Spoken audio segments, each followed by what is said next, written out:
Fais-tu bien de t'irriter? Et c'est la question que la pensée du jour vous adresse à vous aujourd'hui. Et il faut la prendre comme venant du Seigneur.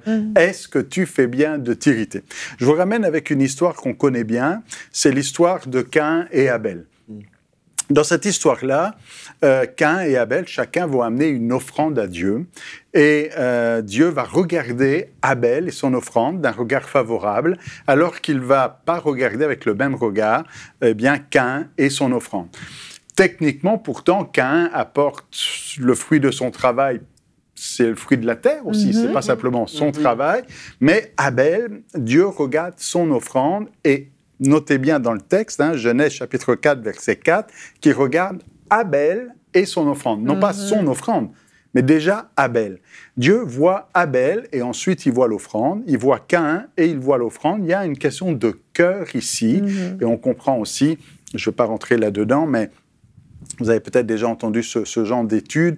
On voit une dimension prophétique, voire typologique ici, dans l'offrande d'Abel qui offre un animal, sans tâche pour Dieu. Alors, Caïn, lui, quand il voit que Dieu porte un regard favorable sur son frère et que sur lui, ce n'est pas le même regard, se fâche et va s'irriter. Même le texte nous dit qu'il s'est très irrité. Irrité, fâché, contrarié, le regard, son visage en fut abattu. Mais Dieu n'est pas indifférent à Caïn. Il ne dit pas, bon, c'est quoi ce Caïn qui se fâche? Dieu va le voir. Et on voit ici toute la miséricorde et la grâce de Dieu, où Dieu ne va pas faire de reproches à Caïn en disant, Caïn, là, arrête de te fâcher. Dieu va le voir, va faire un face-à-face avec Caïn pour encourager et exhorter Caïn.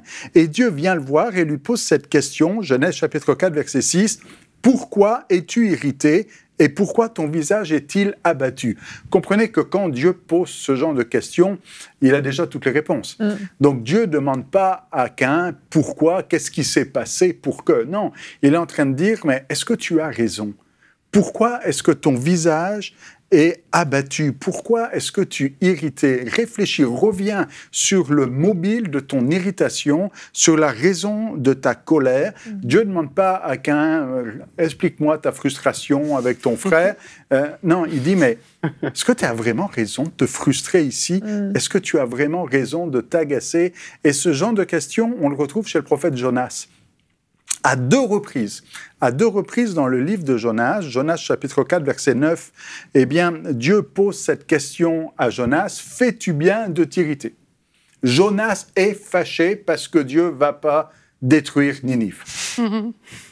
Alors Dieu pose la question, « Fais-tu bien de t'irriter, Jonas ?» Et je suis toujours ébahi par la réponse de Jonas. Il répond « Je fais bien ». Puis en plus, il était fâché. Il dit « Oui, je fais bien de m'irriter jusqu'à la mort ». Et il est irrité contre Dieu.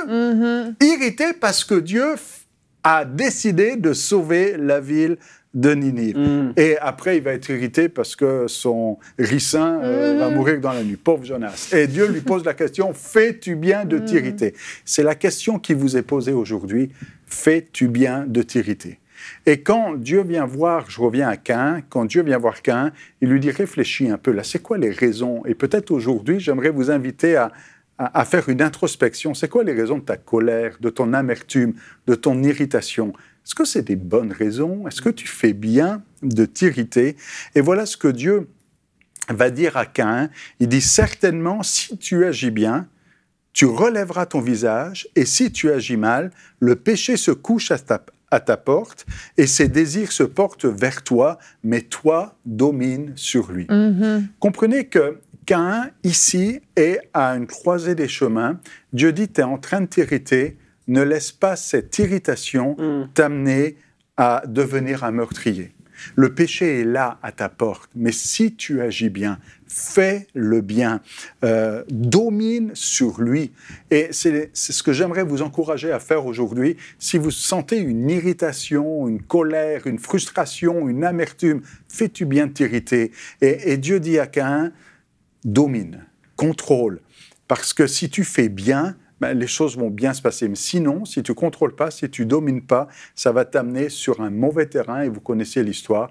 Caïn va devenir fratricide, il va tuer son frère. Aujourd'hui, domine sur l'irritation qui va t'amener sur un mauvais chemin. Et dans le Nouveau Testament, on retrouve Caïn, mais c'est le mauvais exemple, que ce soit dans 1 Jean chapitre 3 verset 12 ou que ce soit dans Jude 11 où il est dit qu'il ne faut pas suivre la voie de Caïn.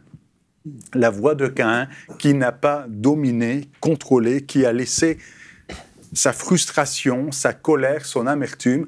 Et peut-être que certains sont comme Jonas aujourd'hui en disant « Mais j'ai raison d'être fâché, j'ai raison d'être contrarié. » Mais si Dieu dit à Jonas, est-ce que tu as raison? Eh bien, qu'on soit capable avec humilité de dire, Seigneur, je veux pas me fâcher, je veux pas me contrarier, et que le prince de la paix, que le Dieu de paix puisse remplir votre cœur de paix. Et je vais finir avec un dernier verset, et volontairement, je le lis dans la traduction Darby, parce que vous allez voir, c'est le verbe qui est utilisé ici.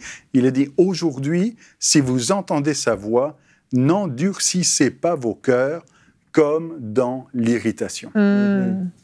Dans l'irritation, n'endurcis pas ton cœur. Si aujourd'hui tu entends sa voix, c'est le temps de désamorcer et de ne pas laisser l'irritation t'emmener sur un chemin de péché, de colère, de violence et de toutes sortes de conséquences, mais c'est le temps de désamorcer et de laisser la paix de Dieu t'envahir. Retrouvez la suite de ce programme dans l'émission Bonjour chez vous sur EMCI TV.